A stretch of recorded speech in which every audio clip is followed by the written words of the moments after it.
Hi everybody, today's lecture is on DNA. This is your first introduction to DNA.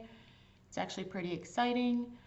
But before we get into that, I wanted to talk to you a little bit and explain how some of these methods of testing for COVID-19 actually works. You have an understanding of that, and then we'll get deeper into DNA. So first let's take a look at this Abbott system. Abbott is a company, of course, and their system is the ID Now system, and this is the 15-minute COVID-19 test. Let's take a look at how it works. There is a movie, so let's go ahead and play it. The groundbreaking ID Now system is a rapid, instrument-based molecular diagnostic platform for the qualitative detection of infectious diseases. Designed to deliver high-quality molecular results in 13 minutes or less, ID Now is faster than any other molecular method. As a result, you can do more than make confident, effective, and meaningful decisions. You can make a difference in patient care. The ID Now system features a unique nucleic acid amplification chemistry, which works at one constant temperature. Traditional molecular methods heat and cool throughout the process. Because ID Now warms up and operates at one constant temperature, it achieves results significantly faster. How does the ID Now chemistry work? Let's take a look inside. After the sample is loaded, reagents in the test cartridge break open the viruses or bacteria, releasing the viral RNA and bacterial DNA. The reagents recognize a specific section of the target pathogen's genome and will not interact with the RNA and DNA of other viruses and bacteria, even if they are closely related to the target pathogen. Once the reagents recognize the target pathogen, the isothermal amplification chemistry repeatedly replicates the small section of RNA or DNA, going from a few target molecules up to 1 billion in a matter of minutes. The ID Now chemistry incorporates fluorescently labeled probes. A probe is a small piece of DNA that specifically identifies the target pathogen DNA which has been replicated. Each time a new copy of the target DNA is created, a probe molecule binds to it, producing fluorescent light. The ID Now monitors the fluorescence during the test. If the fluorescence reaches a specific level, the sample is positive for that pathogen. Whether the test results are positive or negative, the ID Now produces an on-screen visual display indicating the test results. There's no complex, drawn-out, off-site laboratory process with ID Now. Only clinically meaningful results delivered significantly faster. The ID Now diagnostic system, molecular in minutes.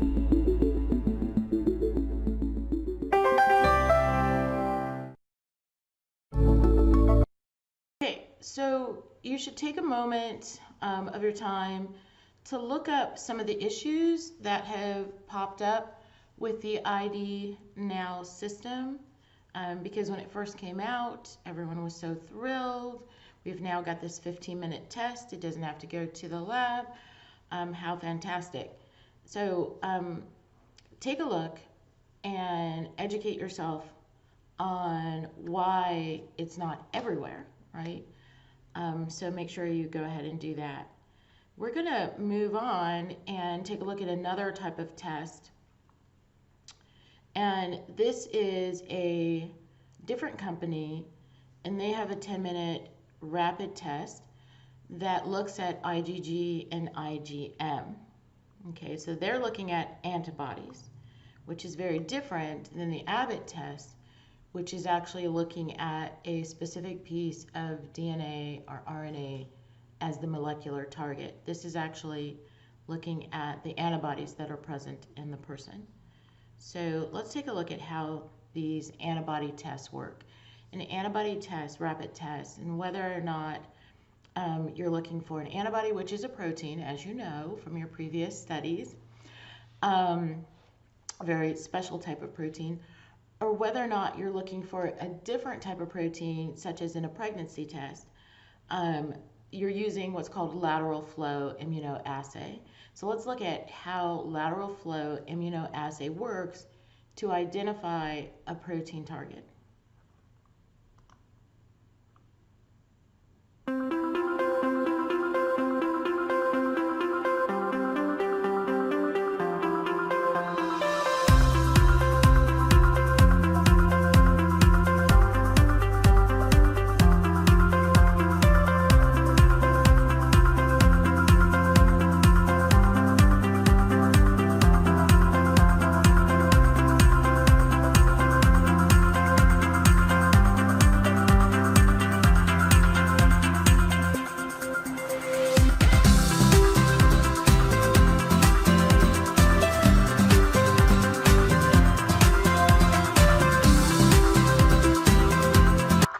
So I'm going to stop for just a second so I can explain what's going on, and also let's mute the music since it's music. So what happens is you have your sample that goes into the well, and essentially what you're adding, let's kind of backtrack a little bit and go through it slowly. So you have your sample well that is inside of your test, and then you have your sample, which is what you're testing. So in a pregnancy test, it's urine. When you're doing a lateral flow immunoassay test looking for antibodies, then you're looking at blood plasma, okay? And from there, let's see if we can go forward a little bit. You add the sample, and that's exactly what they're doing here. And then they're sort of blowing up the test, just pulling it apart, deconstructing it, so you can see how actually simple it is on the inside. So what you really have here, let's see if I can move forward. What you really have are two pieces of plastic, one that has a hole for you to drop the sample in, the other is just holding this strip that's on the inside. And that's the important part, is this strip. And we're going to see what's on the strip, but when your sample comes in, it's going here on the left-hand side of the strip, and it's called a lateral flow immunoassay because the sample is going to flow across this strip, and it's going to meet different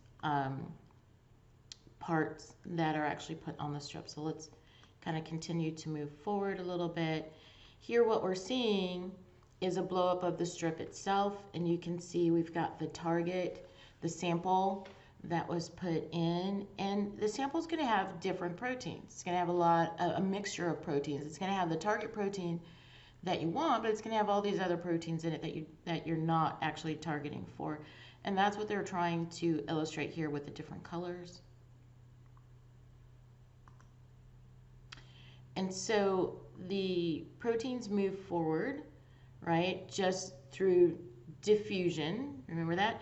And then we've got these different antibodies that are there, and they're actually going to go ahead and bind with your target. And again, it's going to continue to move forward. And then let's just pause it for a second so we can see what's happening here on this test line. So you've got some control reagents that are there as well, because remember, whenever you're doing a test, you should always have a control. So usually you have a positive control and a negative control, so that you know when your sample is actually put into the test that you have some positive that's there, so that it will flag positive, so you know your test is working properly. That's your positive control.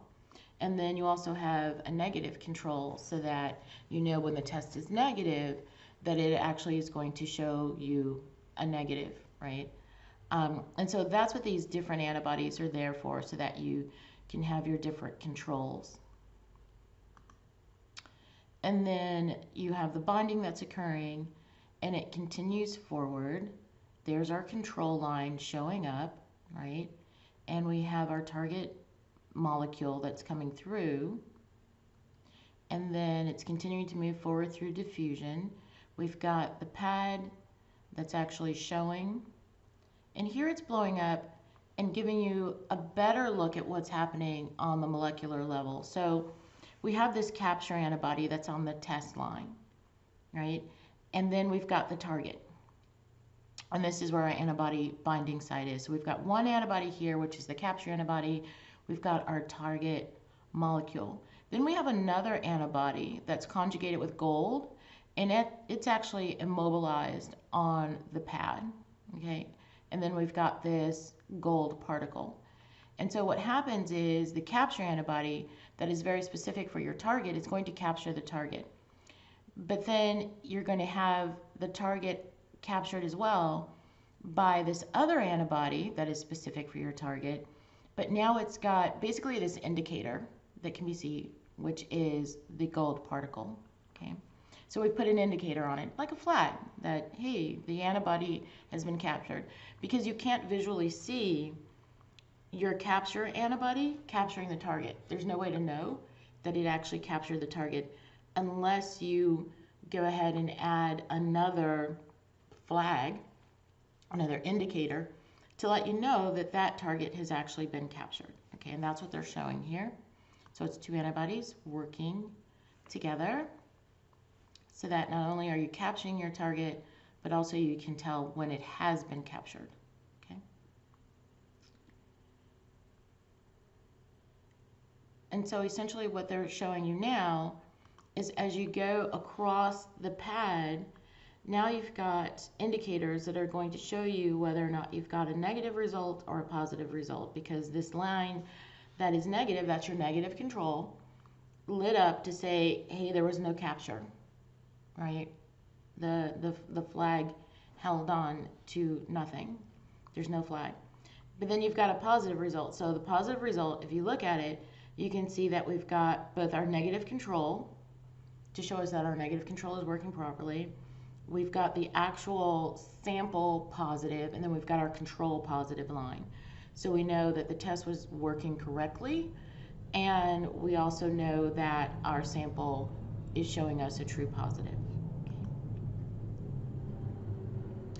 So that's really good.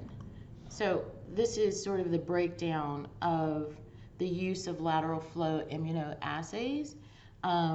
They're qualitative, right? They're semi-quantitative. So it's really kind of hard to get an actual number of how much of your target is there, right? Because these flags are happening on the molecular level. They're very small. You're just getting this line, and it's really hard to quantitate, to actually, say how much is actually there. All you could really say is that it's a positive, right? It's used, lateral flow immunoassays are used everywhere. They're used in healthcare, animal health, they're used in food safety, they're used in plant health, they're used in environmental ecology. Anytime that you have a target that you want to try to identify, is it present or is it not? That's where lateral flow immunoassay can come in. And as you can see, it's not expensive to make, right? Because you basically have a cellulose absorbent pad of which your sample is diffusing across, and you have placed antibodies to do your capture and also to do your secondary identification, your flag, to let you know that it's there. So it's actually a pretty simple process, okay? So that's lateral flow immunoassay. That's how pregnancy tests work. That's how this test from this manufacturer, who has made the rapid IgG IgM test. So basically their target is IgG and IgM in the blood, and we're looking at plasma or serum. And what you do is you remove the red blood cells, you remove the white blood cells, and what you're left with is what we'll learn more about later is the serum. The liquid part of blood, and that's where the antibodies are. And so you actually are just putting a drop of that and having it diffuse across your lateral flow immunoassay. It's really cool. So I want to kind of give you an idea, because I'm saying these terms that you've probably never heard before, IgG, IgM, like what is that? These are different classes of antibodies. So there's 5 major types of antibodies. So there's IgA, and IgA is found in areas of your body such as your nose, your breathing passage, your digestive tract, in your ears, your eyes, the vaginal vault. IgA antibodies are actually protecting body surfaces that are exposed to outside foreign surfaces, right? And this type of antibody is also found in saliva, tears, it's found in blood as well. And about 10 to 15% of antibodies present in the body are actually IgA antibodies. But what's really interesting is there's actually a small number of people who do not make IgA antibodies. Interesting, right? Then we have IgG antibodies. So IgG antibodies are found in all body fluids. They are the smallest antibody, but the most common antibody. So they make up about 75 to 80% of all the antibodies that are produced by the body. IgG antibodies are very important in fighting bacterial and viral infections. IgG antibodies are the only type of antibody that can cross the placenta in pregnant women to help protect the fetus. Then we have IgM antibodies. They're the largest antibody. They're found in blood, they're found in lymphatic fluid, and they're the first type of antibody made in response to an infection. Okay, so that's really important, that antibodies are coming out in different phases during an infection, right? So IgM is the first antibody that comes out in response to an infection, and then it's followed by IgG. Well, if we know that, remember, every time we learn something in science, we use it to help mankind. If we know that IgM is the first antibody made in an infection, and then later IgG is made, now we can get sort of a timeline of when that infection has occurred, right?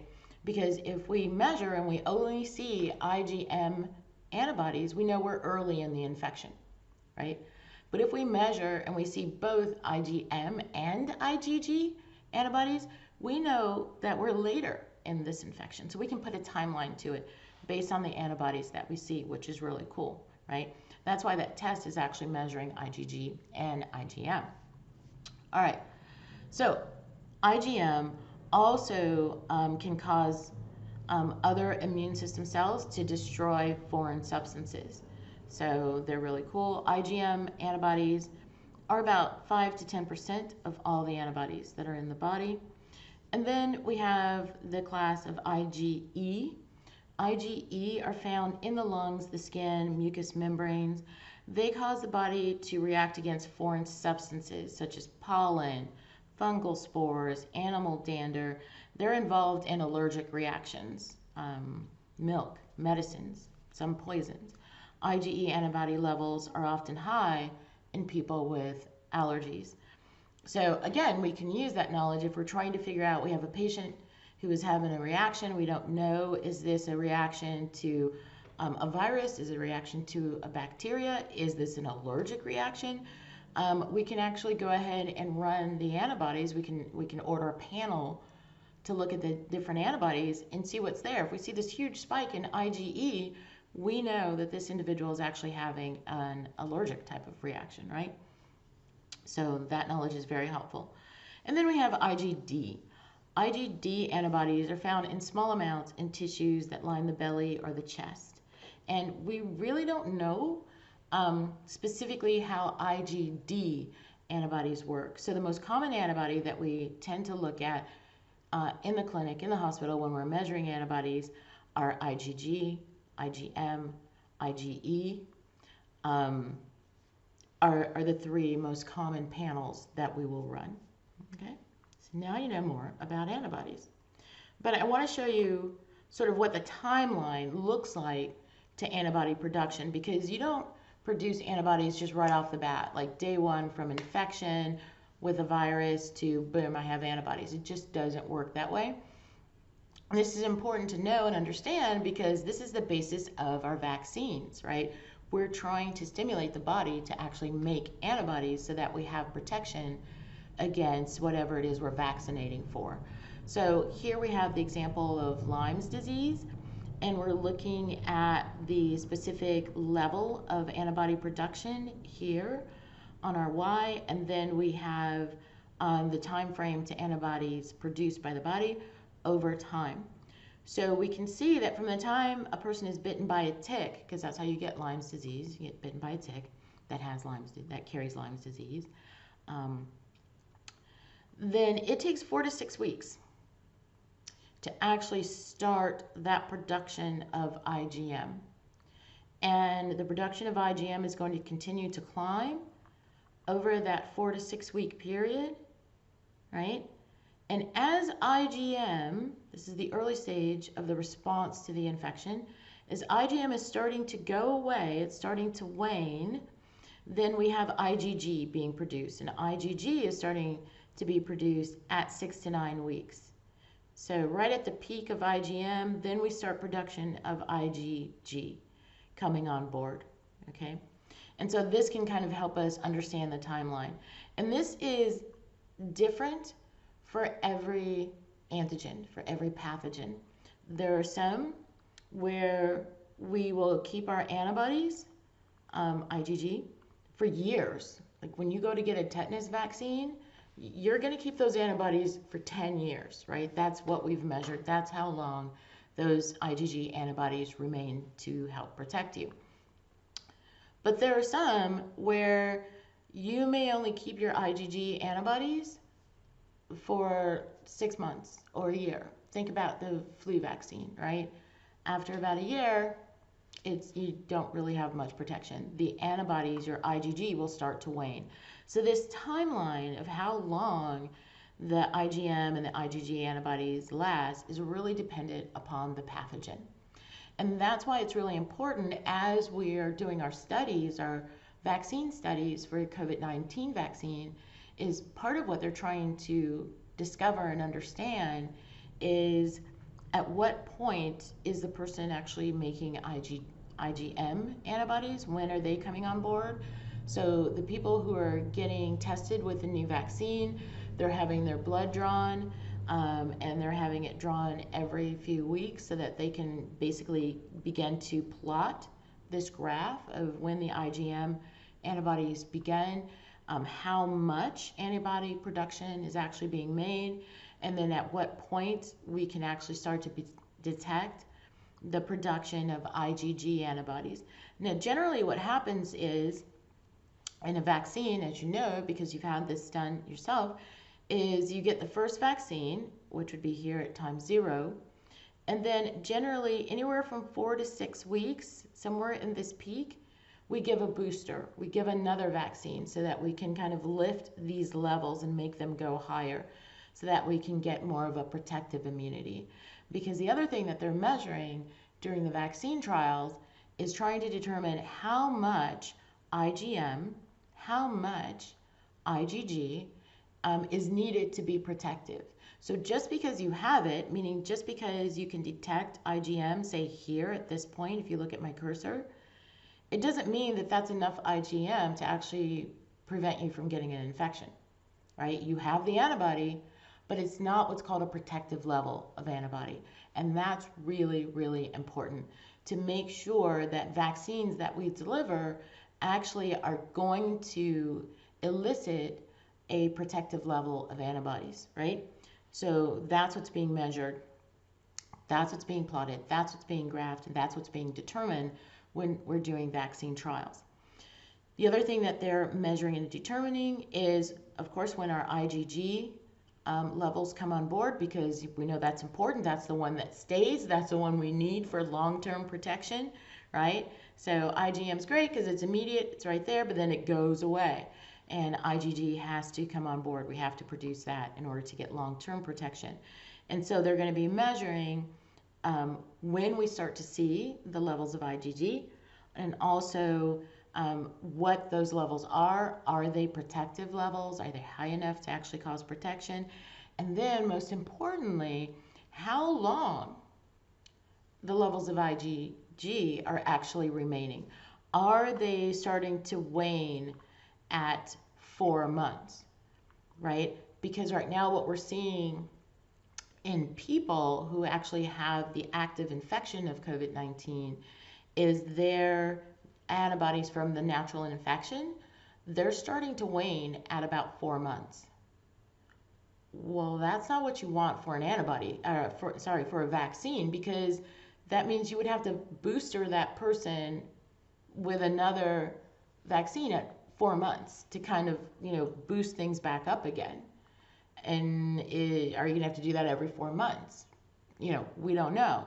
Or, are we getting a protective enough level of IgG that's going to last for at least a year? So that maybe once a year, individuals will have to get a booster of their COVID-19 vaccine. Or is it lasting longer? We don't know. So these are all the things that are being determined, measured, and analyzed during a vaccine trial. Okay?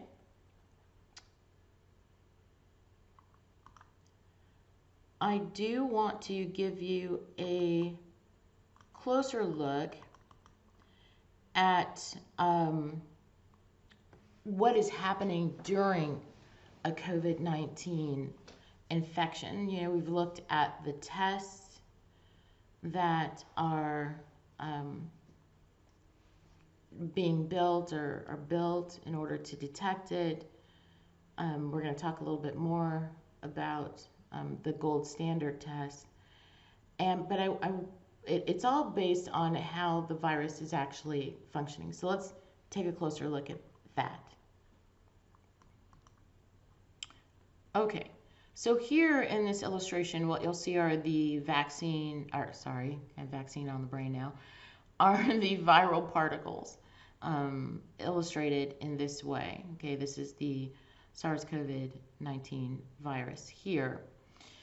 And once it gains entrance to the body, where it's going, its target organ is the lungs. And here we can see that there is very specific receptors that it is interacting with, right? And this receptor is called the ACE2 receptor, and it's on our lung tissue, and it's using the ACE2 receptor in order to gain entrance. And so it's able to interact with the ACE2 receptor. The body says, oh, hey, just like lock and key, the only things that can react with my ACE2 receptor are the things that I have evolved and adapted to allow to react with the ACE2 receptor, so let me bring it in. And so it brings it in, and it brings in the viral particle, and basically the virus then takes over the machinery of the cell and causes the cells, it's going to go to the rough endoplasmic reticulum. Remember, that's where we have our ribosomes. Our ribosomes are making our proteins. Well, the virus goes there, takes over the rough endoplasmic reticulum, takes over the ribosomes, and says, you are no longer making all the different products for this body. You're now making viral products. You're making more of me. And so the cell just starts putting together all the different parts of a virus and starts pumping out new viruses. And that's where you see the virus actually now being shed and going out and infecting more cells. So that's exactly what's happening. And that's how this is an RNA virus.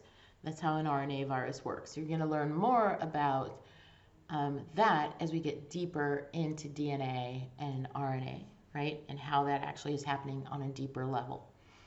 All right. So here what we're seeing as we go to this next stage is the body is not just sitting by and letting this happen, right? The body is recognizing that I've got an intruder. I have a virus that's there. And so we have macrophages, we have dendritic cells, we have different what's called cytokines. Cytokines are chemical messengers that are being sent, that are actually presenting this antigen to the immune system so that we can begin to fight it, okay?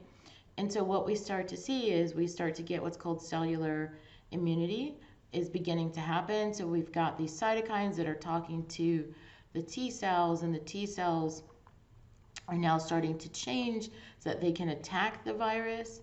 They're also going to start to make, as we go over here, they're going to start to turn into B cells, which make the antibodies, and the antibodies begin to basically recognize and attach onto the antigen, which is the virus.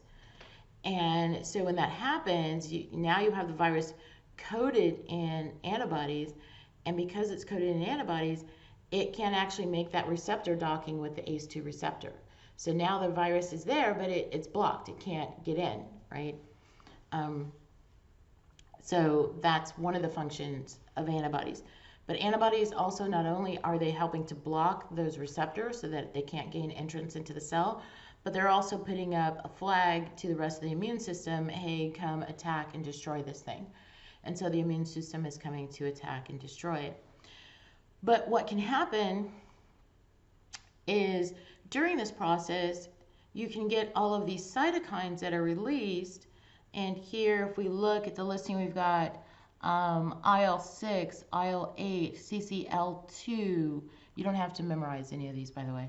CCL2, CCL3, CCL5. These are all different cytokines that are causing the body to react in different ways, right? You can get what's called a cytokine storm, where the body is overreacting. It's putting out a ton of these cytokines, and basically now the body is in this inflammatory state.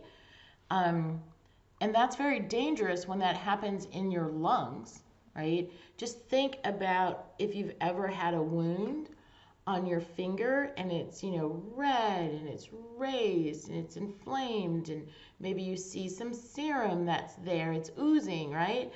That same thing is happening in your lungs to a huge degree when you have a cytokine storm, when you're overproducing cytokines. And that is not conducive with life because you can't breathe through all of that. You can't actually have air diffuse through the tissues because the tissues are so inflamed. So that's how people are dying due to COVID-19, because this cytokine storm is happening when the body overreacts. All right. So that's how the body is infected by COVID-19. That's how the body reacts to the infection of COVID-19. We'll talk deeper when we get to our immunology lectures. It'll start to all kind of come together and make more sense. But, and so this is what the tests are looking at, right? So the tests are looking at, here we talked about the rapid test, the 15-minute test that's actually looking at the RNA, because this is an RNA virus. COVID-19 is an RNA virus. It's not a DNA virus. It's an RNA virus. It's looking at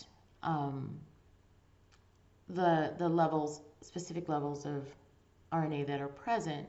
Well, the gold standard is what's called a PCR test, and we'll talk more about that when we get to our biotechnology section.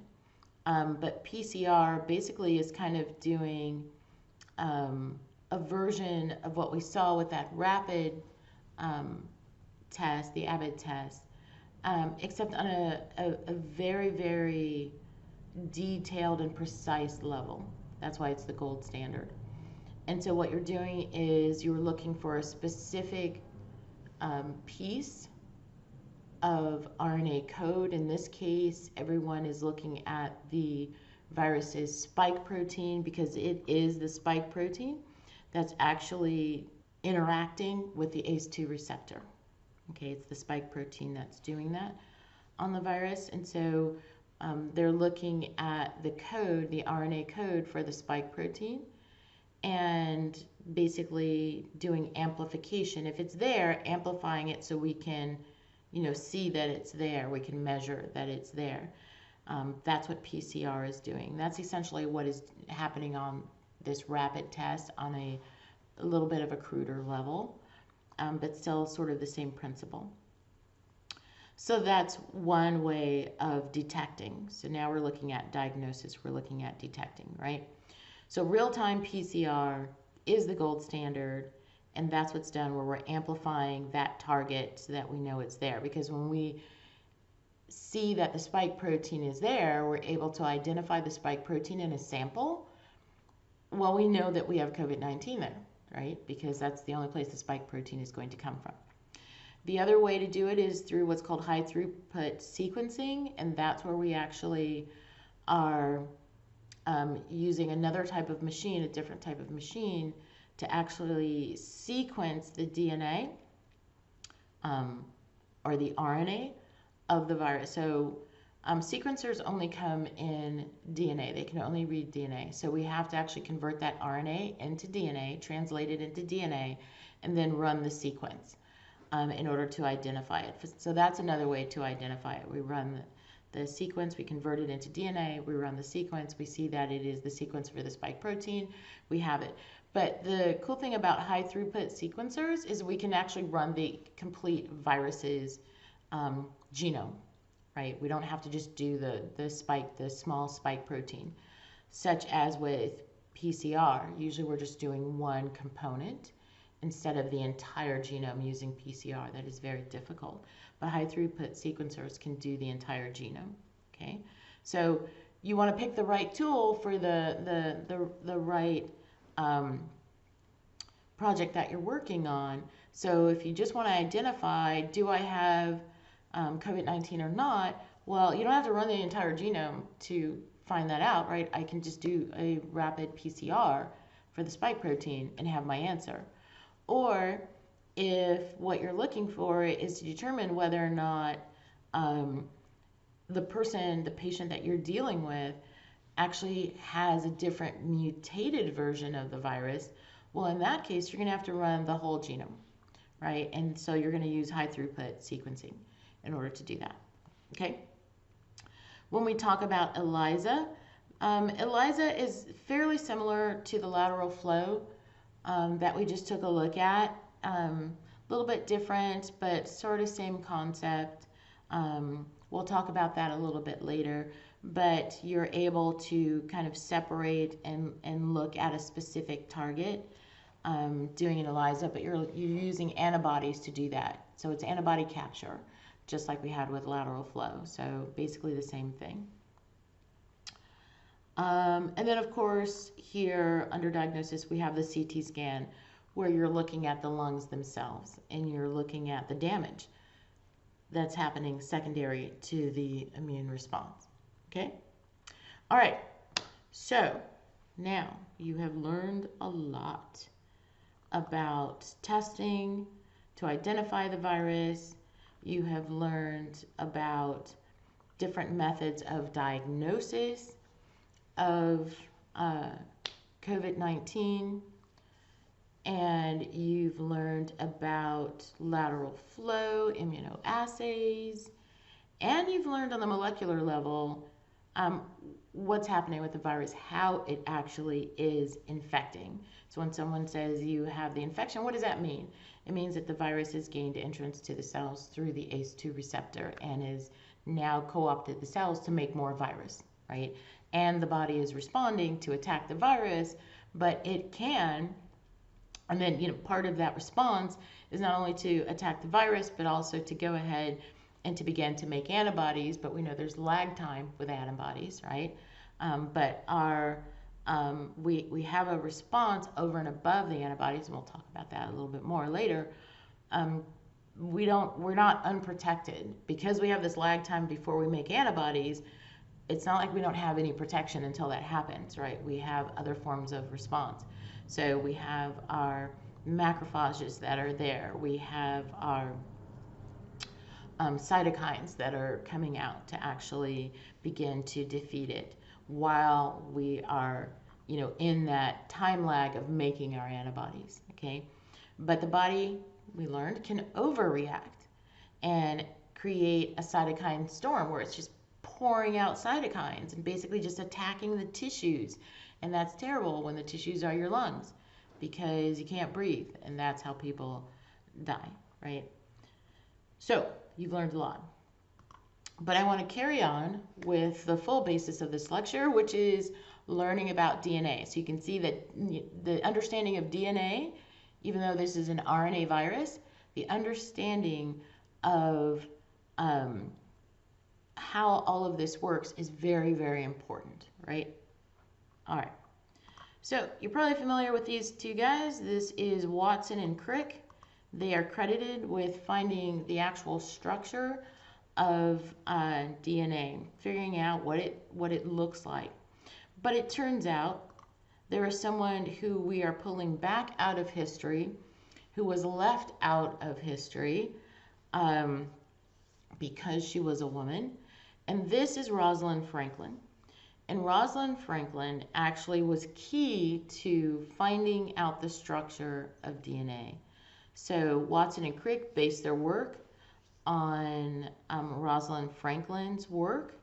She saw this image, this X-ray diffraction image of DNA, and she told Watson and Crick, who were working on trying to understand the structure of DNA, that she felt that it was this helix shape, this double helix shape, and look at the image that I have found, right? And that basically helped them to understand the structure of DNA. And it wasn't until they saw Franklin's work that Watson and Crick began hunting for the long double helix twist that we now know that turned out to be DNA's true shape. And we are now, all throughout science and biology, bringing Rosalind Franklin back out of history and giving her the credit that is due to her. So not only Watson and Crick discovered the structure of DNA, this double helix, but also Rosalind Franklin was very key. So let's take a look at what that means when we say that DNA is a double helix structure. Okay, we're going to go down to looking at it on its atomic level. So here we have the atoms that we are so very familiar with now. We have our oxygen, we have our carbons, we have our hydrogens. And what we can see is that we have them bonded together. Here's a phosphate. And we have this phosphate group, right? And if you look closely, and I'm going to lean in so I can look closely, you've got this phosphate right here, and you've got oxygens all around it, and that's your phosphate group. That's going to become very important in understanding DNA. And then we have this sugar backbone. So basically we've got 1, 2, 3, 4, 5 carbons, and we've got the oxygens here. This is a sugar. So it's basically a sugar bound to a phosphate, okay? That's the basis of a nucleotide. And the nucleotide, this is terminology, a nucleotide is a unit of a DNA molecule that has 3 components. It has a phosphate group, it has a sugar, and it has this nitrogen containing base. Now these bases change, and that's how we get our A's, T's, C's, and G's, okay? So if my base that's here, if I stick on this shape molecule, which is adenine, then, and I stick it onto my sugar with my phosphate base, then I have made a nucleotide that has adenine. If I put on one that has this molecule, I have made thymine. If I put on this molecule, I've made guanine. If I put on this molecule, I've made cytosine. Now there's only 4 bases that are present in DNA. So adenine, thymine, cytosine, and guanine. Okay, A, T, C's, and G's. That's where that comes from, right? And always adenine binds with thymine. Always guanine binds with cytosine. So A always binds with T, C always binds with G. Okay, they don't bind any other way. So it's super simple. So this is the language of DNA. Okay. And so that's this binding between A's and T's and C's and G's are what the rungs on the ladder are depicting. Okay? And here on the outside, what we have in this double helix, it's basically this twisted ladder. It's the sugar phosphate spiraled around each other, forming the backbone. Okay?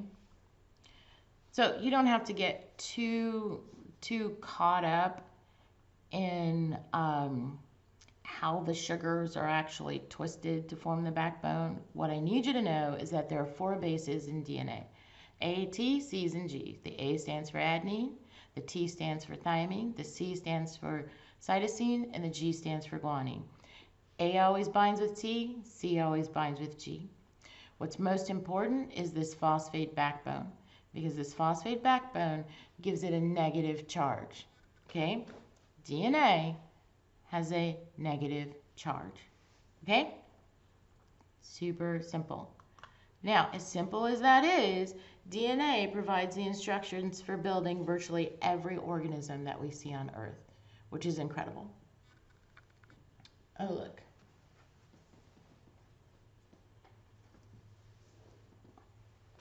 Okay.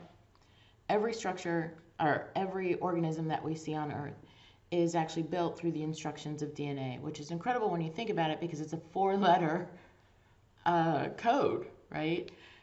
For me to even be speaking with you, it takes 26 letters in the alphabet for me to even communicate with you. And yet all of life is built with just 4 letters, which is so cool. All right, so how do we get from genome to gene? Let's talk some terminology that you need to understand. So when someone says a genome is the organism's complete set of DNA. In eukaryotes, this information is found in the nucleus of the cell. When we say chromosome is 1 or more unique pieces of DNA. This is circular in prokaryotes, and it's linear in eukaryotes. Okay, so chromosomes, 1 or more unique pieces of DNA that together make up an organism's genome. And the chromosomes can vary in length. They can consist of hundreds of millions of base pairs. And we just looked at our bases, right? A gene, when someone says a gene is now, as we're kind of looking closer at it, is a specific sequence of DNA, on average about 3,000 bases long, that contains the information necessary to produce all or part of a protein molecule. Okay, so basically we've got our protein, it's encoded, its production is encoded into the gene that says this is how you make this protein, right? And then the gene is actually sitting on a chromosome, a specific chromosome, and all the chromosomes together make up the organism's genome, okay? Humans have 23 unique chromosomes, and we have 2 copies of each one. One from our mother, one from our father. So remember 23andMe, everyone knows that company because they have done a lot of advertising. We actually have humans, a total of 46 chromosomes. 23 from our mother, 23 from our father. So if I were to ask you on a test, how many chromosomes do humans have? The answer is we have a total of 46, okay? And it's different for each species. So every species doesn't have the same number that humans have. That's not, one number for everything. There's actually different numbers for different species. All right, we're going to continue on with terminology. Alleles. What's an allele? Allele is a different version of a gene that encodes for the same trait. So for example, if I have, let's look at these flowers here at the bottom. I have a flower that has red petals. I have a flower that has yellow petals. I have a flower that has purple petals. The protein for the petal color is still a petal color protein.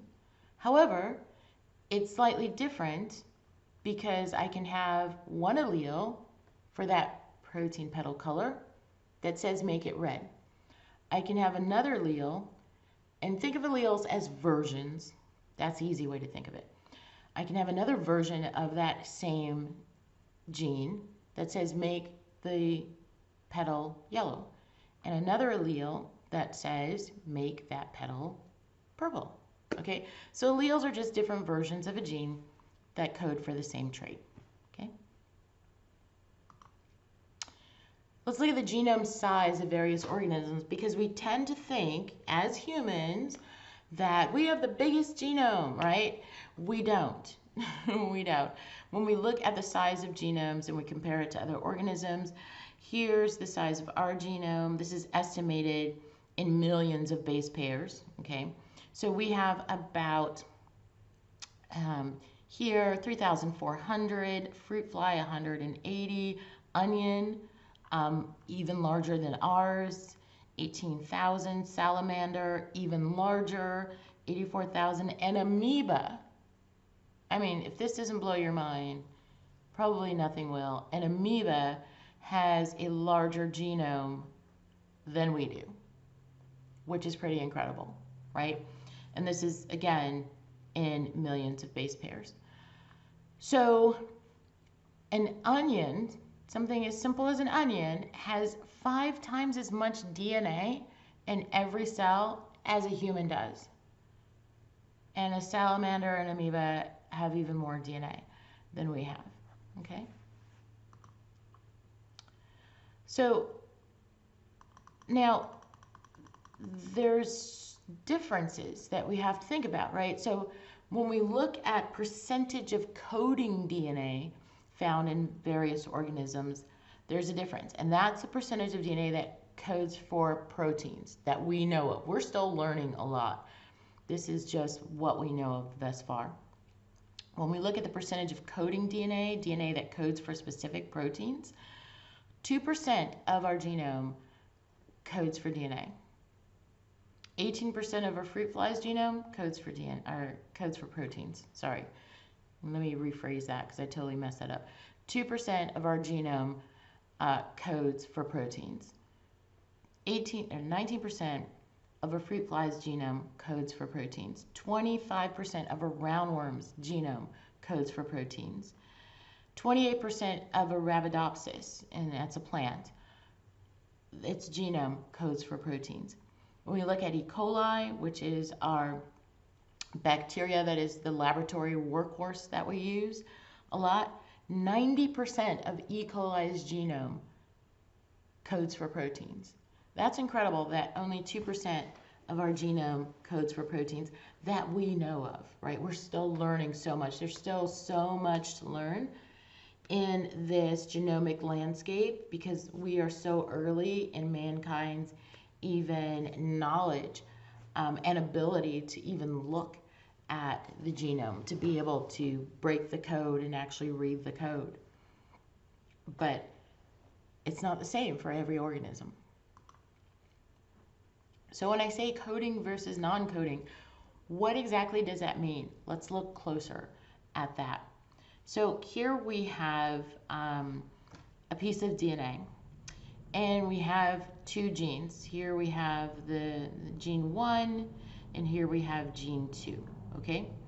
So regions of DNA that code for proteins are in color, indicated here.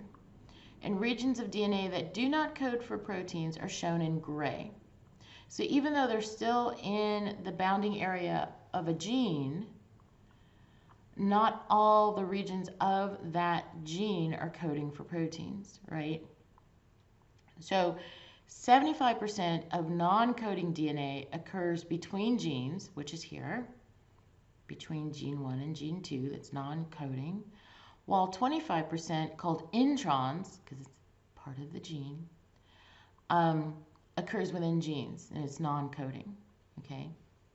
So when we say the non-coding region of DNA, we're either talking about the region that's between genes, or we're talking about the introns, the non-coding region that's actually part of the bounding box of the gene region, okay? So coding codes specifically for the protein. Non-coding does not code specifically for the protein. It's coding for other things that some of them we don't even know what it's coding for, which is why we call it non-coding, right? And some we started out calling it non-coding, and then we figured out what it does, and it's like, look, now we know what it does, and maybe it's not non-coding. We used to, here's the hubris of it all. We used to call all of this area junk DNA. That's what science used to call it because they didn't understand what it actually did. But it turns out there's not a lot in nature that truly is just junk. It's usually there for a purpose. We just haven't discovered the purpose yet. Okay, so now we've changed the terminology. It's no longer called junk DNA. It's called non-coding DNA, and we can have it inside of regions of genes. And when it happens in regions of genes, we call them introns. Okay. All right. I want to, now that we know more about the terminology, I want to give you a deeper look at how genes work. How do we get from DNA, the A's, T's, C's, and G's, how do we get from DNA to a protein?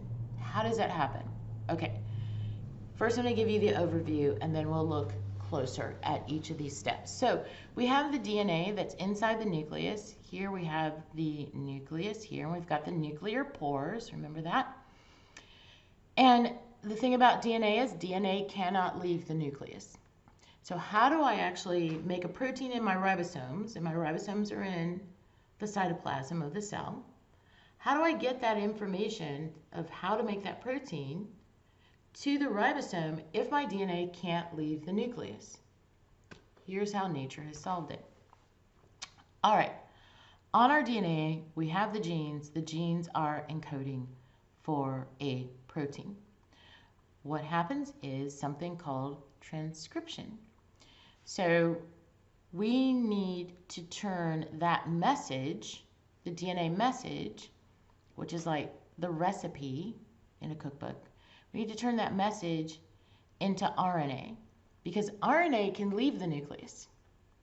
Okay, RNA can leave the nucleus. So we need to transcribe that message into RNA, and that's where RNA polymerase comes in. And so the gene sequence is copied from DNA to a middleman molecule called mRNA. The M stands for messenger RNA. So now my recipe, the DNA, is transcribed into RNA. The RNA takes the message, leaves the nucleus, and goes to my ribosome. And now the message is translated into a protein. And so that's the basis of DNA transcription and translation. Okay? Basically, transcription is I'm transcribing the DNA message into RNA.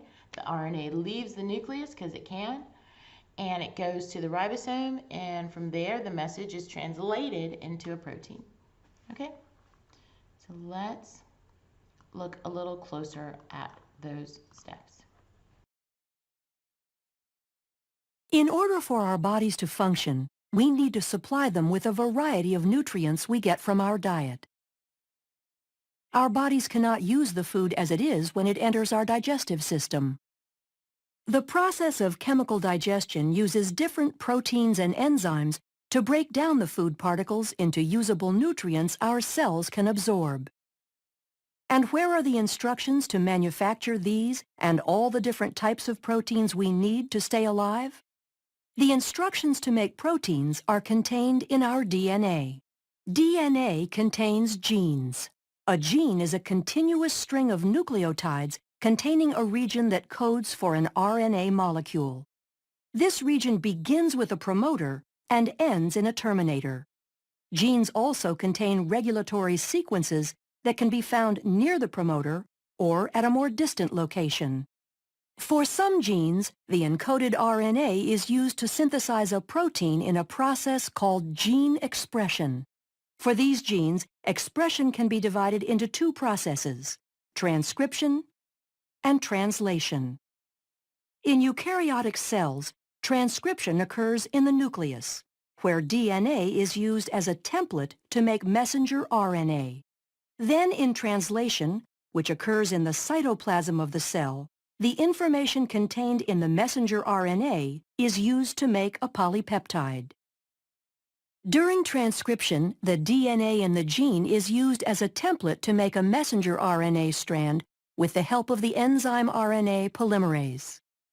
This process occurs in 3 stages: initiation, elongation, and termination. During initiation, the promoter region of the gene functions as a recognition site for RNA polymerase to bind. This is where the majority of gene expression is controlled, by either permitting or blocking access to this site by the RNA polymerase. Binding causes the DNA double helix to unwind and open. Then during elongation, the RNA polymerase slides along the template DNA strand. As the complementary bases pair up, the RNA polymerase links nucleotides to the 3' end of the growing RNA molecule. Once the RNA polymerase reaches the terminator portion of the gene, the messenger RNA transcript is complete, and the RNA polymerase, the DNA strand, and the messenger RNA transcript dissociate from each other. The strand of messenger RNA that is made during transcription includes regions called exons that code for a protein, and non-coding sections called introns. In order for the messenger RNA to be used in translation, the non-coding introns need to be removed, and modifications such as a 5' cap and a 3' poly A tail are added. This process is called intron splicing and is performed by a complex made up of proteins and RNA called a spliciosome. This complex removes the intron segments and joins the adjacent exons to produce a mature messenger RNA strand that can leave the nucleus through a nuclear pore and enter the cytoplasm to begin translation. How is the information in the mature messenger RNA strand translated into a protein? The nitrogenous bases are grouped into 3 letter codes called codons.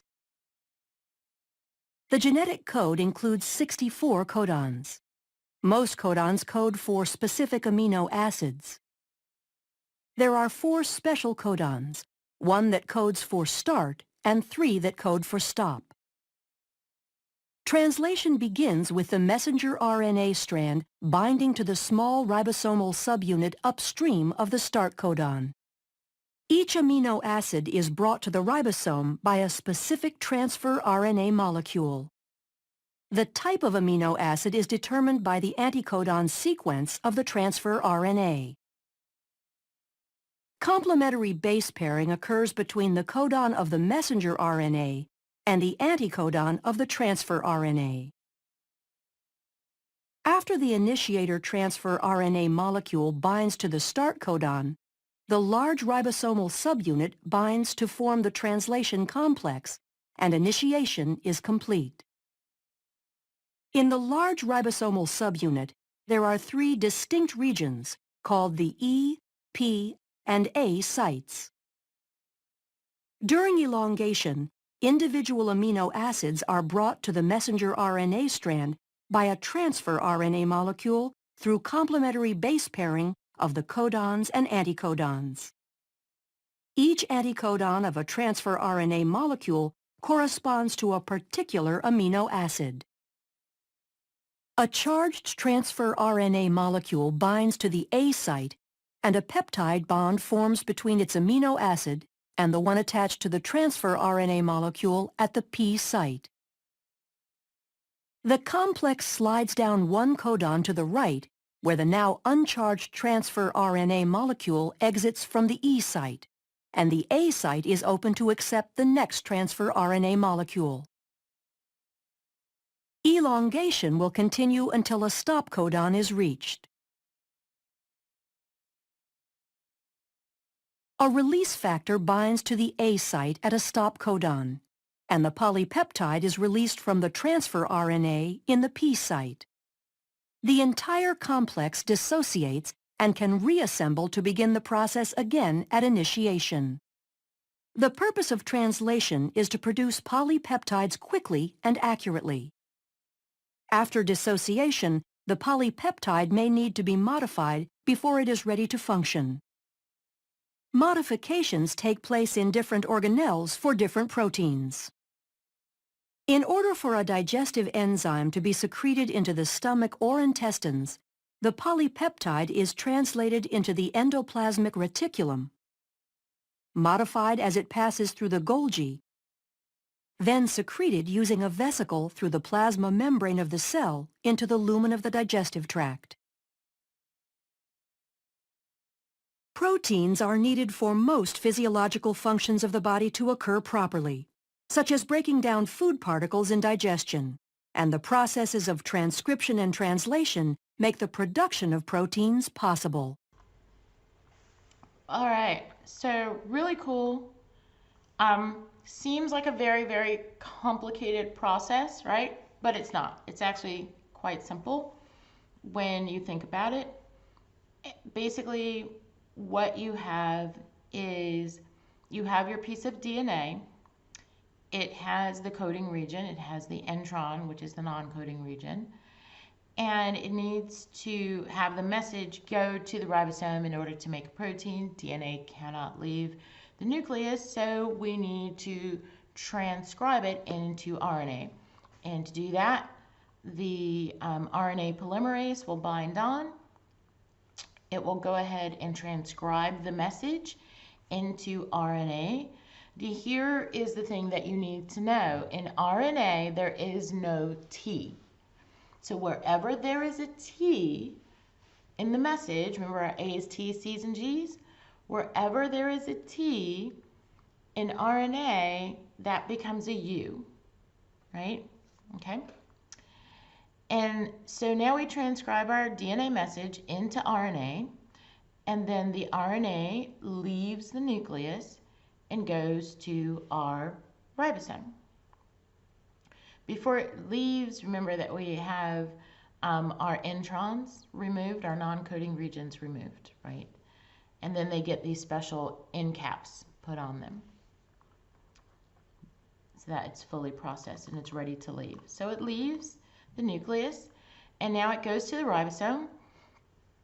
And here we have our message that was encoded in the DNA. And basically, for that message, we have no T. We now, where there was a T, there is a U, okay? And the message basically now kind of gets stamped in to a amino acid, has a specific code, right? So what does that mean? Let's look at it closer. So here I'm looking at the messenger RNA that came out of the nucleus. It's now at the ribosome. And it has this message in it, AUC. That's one codon. That's going to relate to one amino acid. Okay. Here's another codon, UCA. Another codon relates to another amino acid.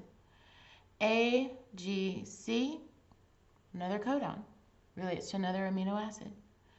ACG, another codon, relates to another amino acid.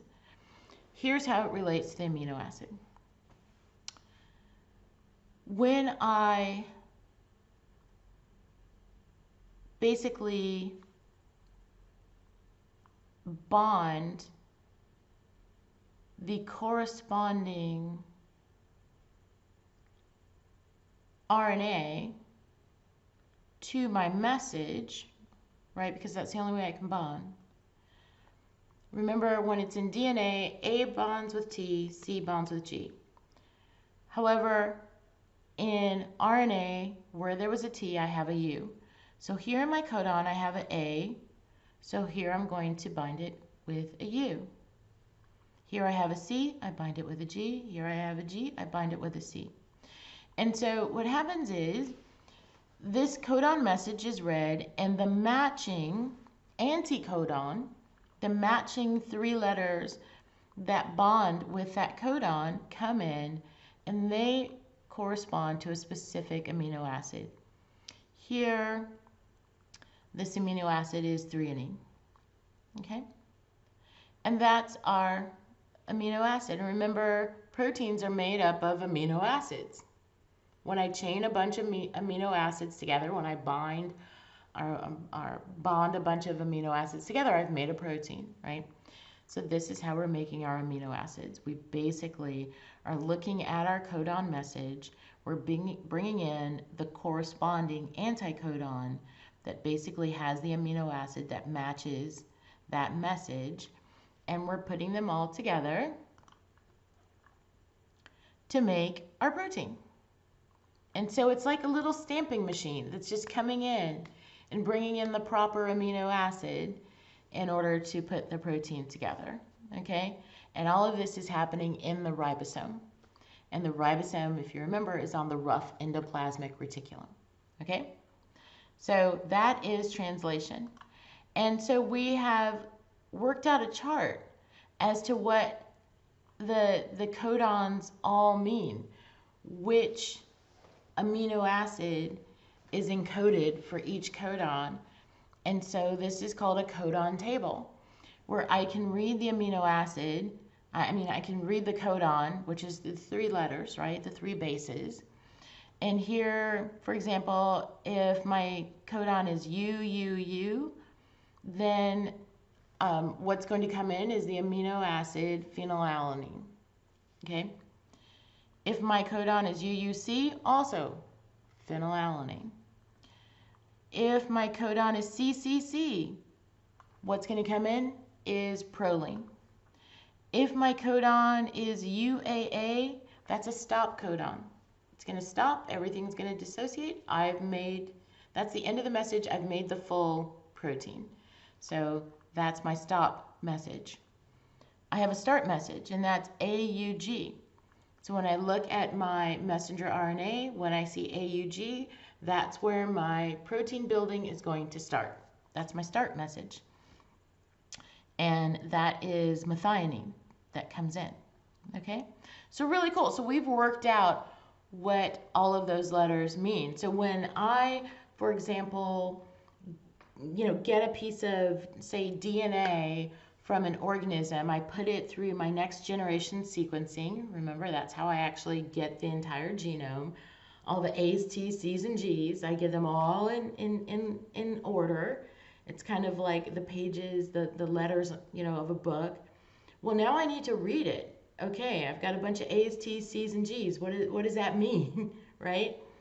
Well, they have to be transcribed, and then translated into proteins, and now I know exactly what they mean because I have this codon table.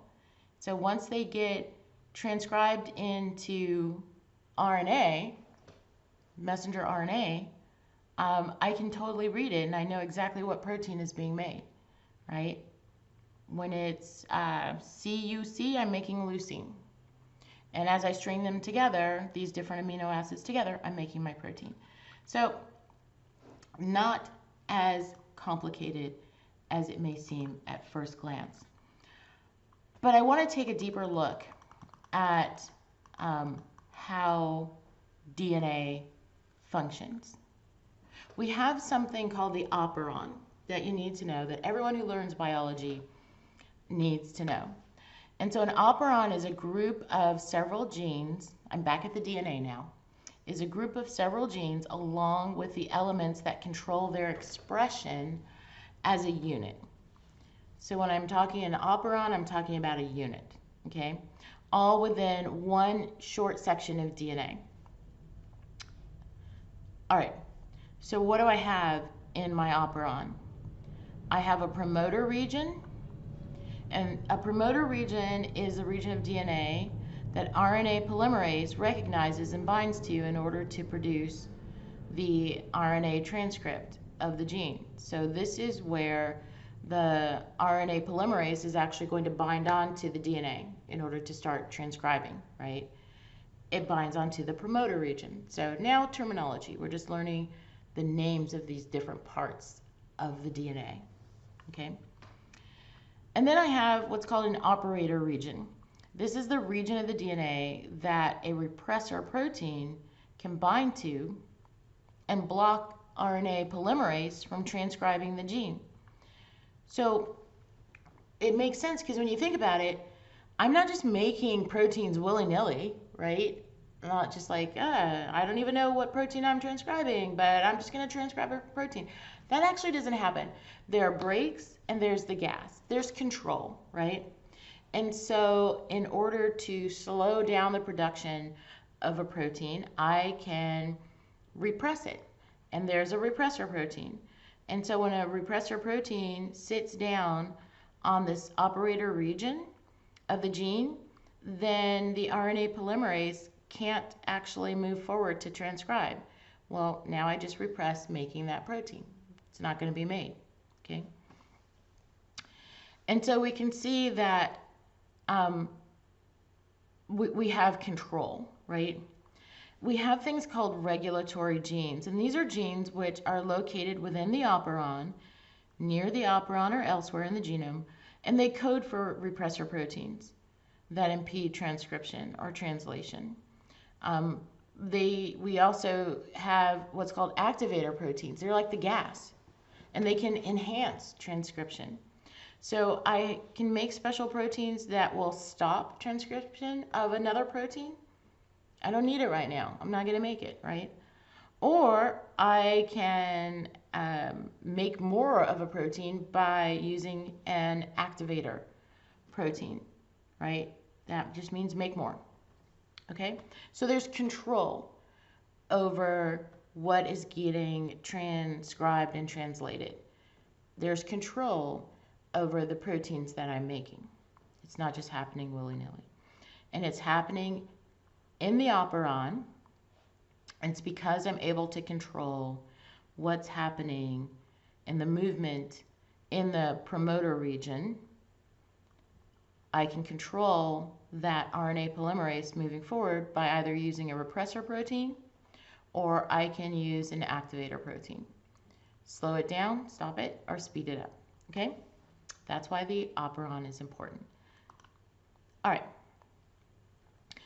So more mechanisms of regulating gene expression.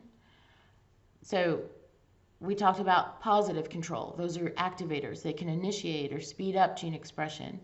Enhancer sequences can speed RNA polymerase binding and gene transcription.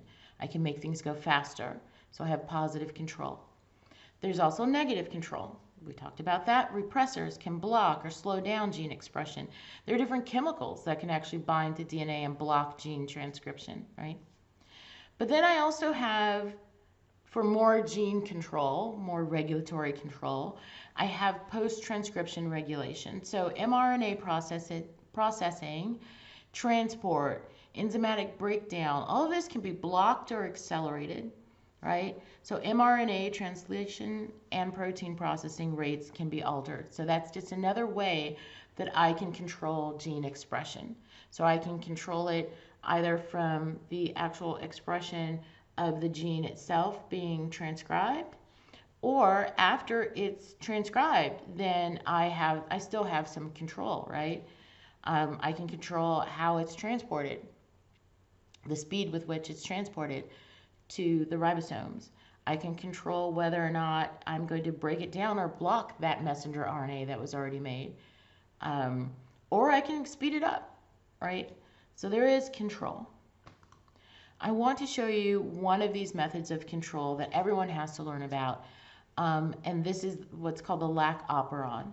And the lac operon I want to show you in action. So it involves lactose. So here we go. All right.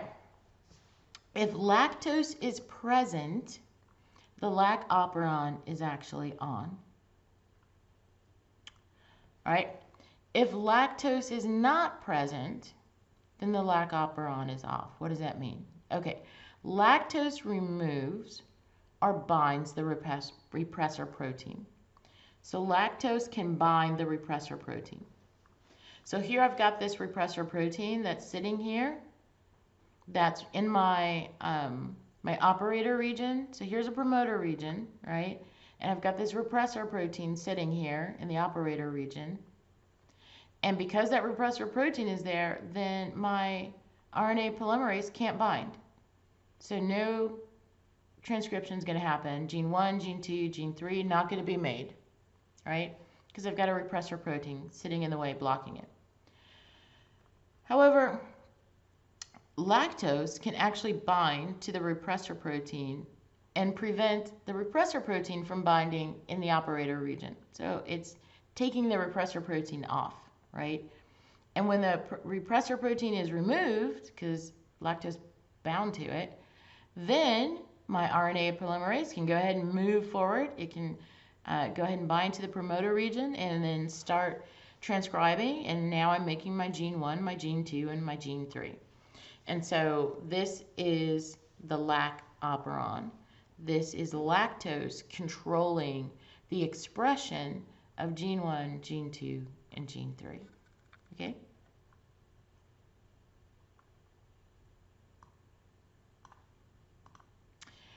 So we looked at what happens normally when genes are transcribed, translated into proteins, and everything's functioning fine. Well, things can go wrong in that whole process, and that's how we get mutations, right? Here we're looking at some fruit whose shape is mutated. It doesn't mean its nutrition is mutated. It doesn't mean that its vitamin content level is mutated. We don't know, because you'd actually have to chemically, examine those things.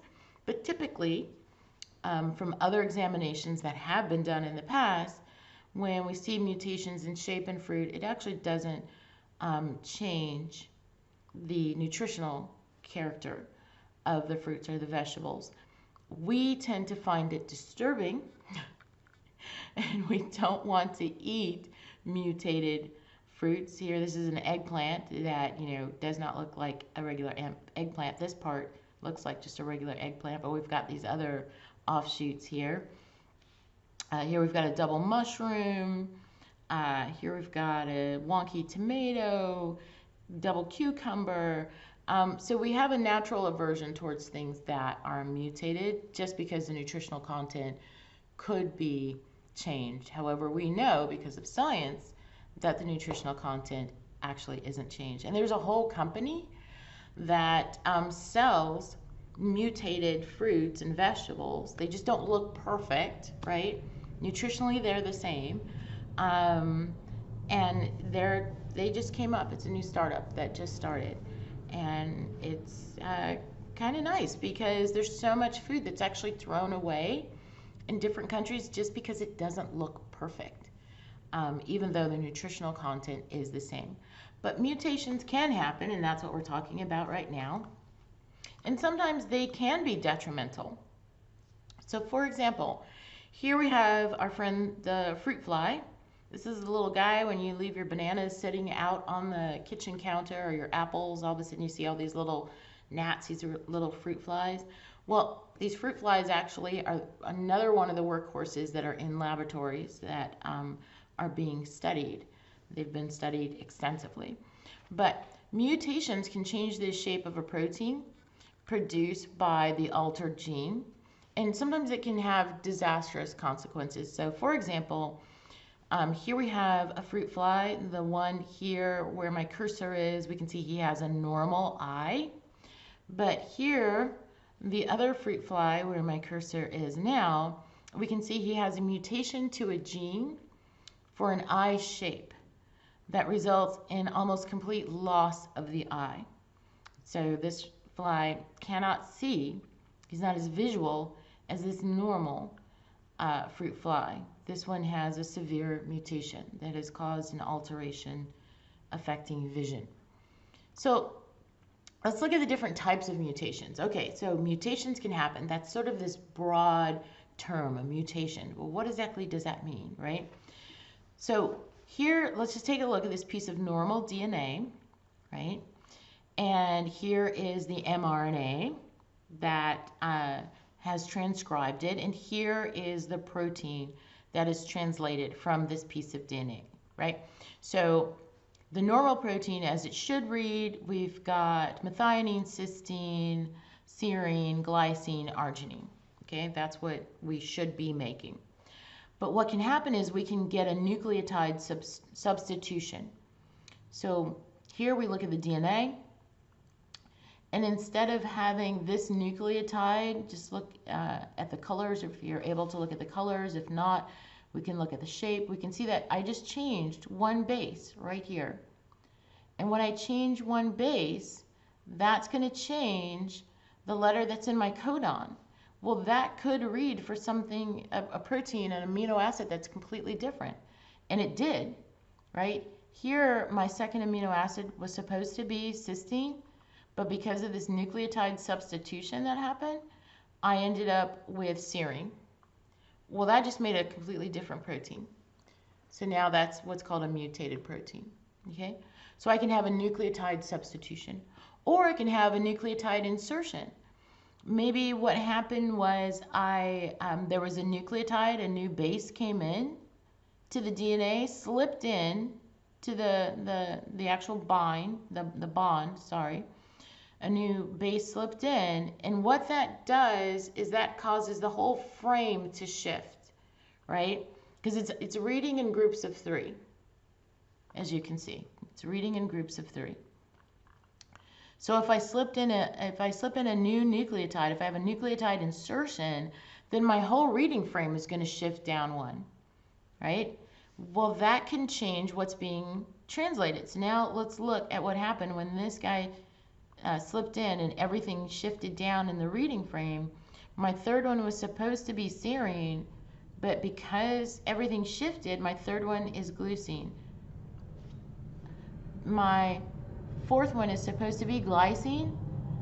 Here my fourth one, because everything shifted, is now arginine. Here my fifth one, supposed to be arginine, but because everything shifted, my fifth one is lysine. So as you can see, a nucleotide insertion isn't just going to cause this point mutation, this one mutation of one amino acid. It's going to cause mutations down the entire frame because the entire frame was shifted.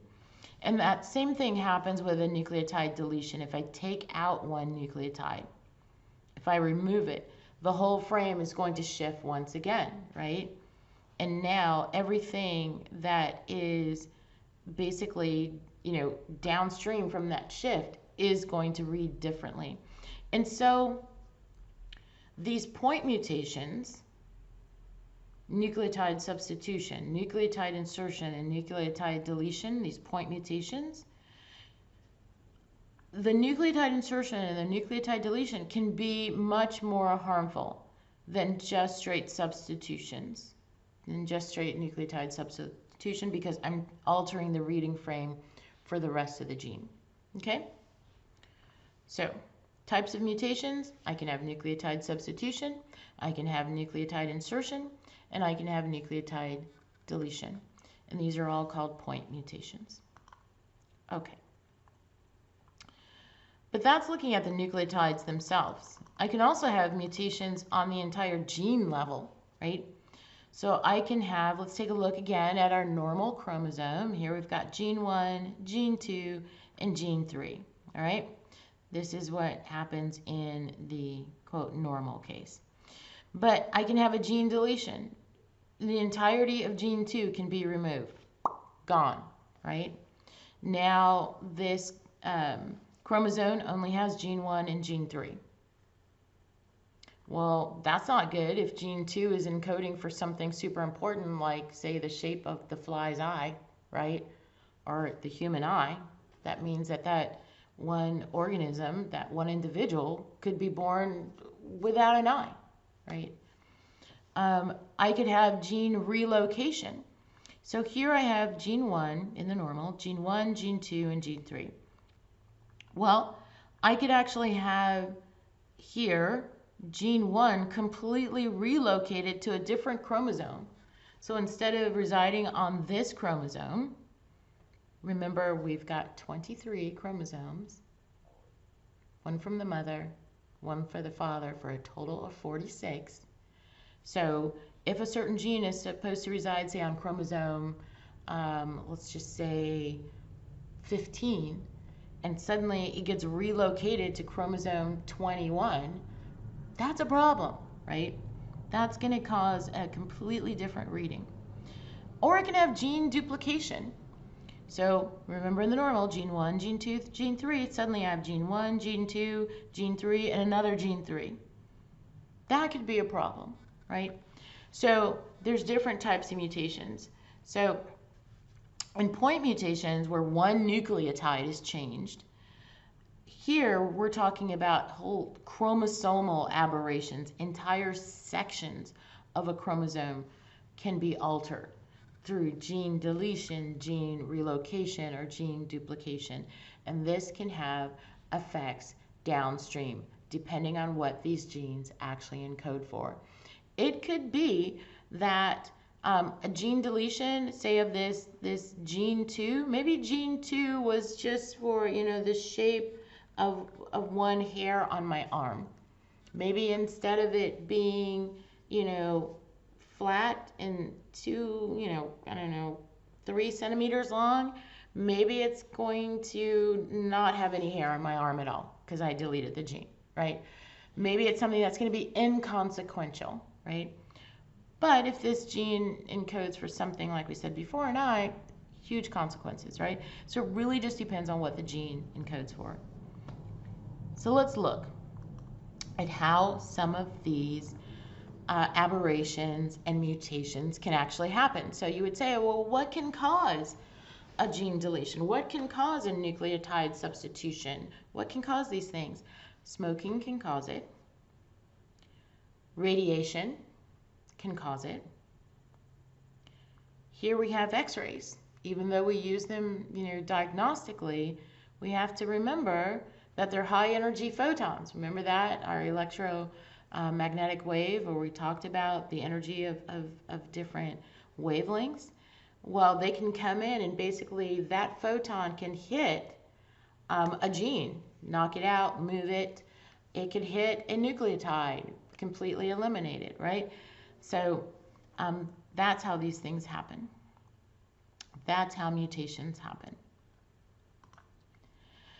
But let's look at how we get from mutation to illness. So here we have, and you may have seen this either in yourself or in some friends, this is called the fast flushing response. So here we have an individual who they do not have the enzyme aldehyde dehydrogenase. Remember, if it ends in ASE, it's probably an enzyme. So they don't have aldehyde dehydrogenase. They can't break down alcohol in the same way that most people can. They can eventually break it down, but it takes a different process. It takes longer, right? So here we can see what this person looks like before she has 2 drinks. Here we can see after she has consumed 2 drinks, she's getting what's called this fast flushing response because she cannot break down the alcohol in the drinks as efficiently because she's lacking aldehyde dehydrogenase. And this can be dangerous, right? If she drinks too much, she can't break it down efficiently. She could easily get to an alcohol toxicity. But let's look at how that's happening on the molecular level. Why is that happening? How is it that we're getting an enzyme because of a mutation, an enzyme's not working? Let's look at that. So here's the normal shape of the enzyme. Remember, our enzymes are like lock and key to their substrate. So it's very specific. The enzyme, the activation site, has a very specific shape that fits its target molecule, right? So here we have a mutated gene that codes for a non-functioning protein, commonly an enzyme. And so when we have a mutation, say this nucleotide change, now the shape of this enzyme, instead of being shaped at the activation site so it specifically fits this target, say alcohol, right? Say this is our alcohol dehydrogenase enzyme, and it fits specifically alcohol in order to break it down. But because there's a point mutation, for example, now our enzyme has a change in shape. It no longer fits the shape of the target. which means it's a non-functioning enzyme. It can't bind with its target. It can't catalyze the reaction that it's normally supposed to catalyze. Well, if that happens, then the molecule that it was supposed to have reacted with to catalyze the reaction, to break it down, it can't. Well, that molecule can now accumulate. And if this is alcohol, now that alcohol is going to accumulate. And if that accumulation continues, then that person could die from alcohol toxicity, right? Or, for example, this is how Tay-Sachs disease actually happens, right? There's a different disease where the enzyme is not functioning properly. And this actually can be common as a way for these mutations to actually cause disease, where the enzyme just is not created in the way it's supposed to create. Because remember, conformation is everything in biology. Form, function, right? All right, that's going to end this lecture. We're going to stop right there. And I see by the clock on the wall that we're done. So I'll see you guys next time. Bye.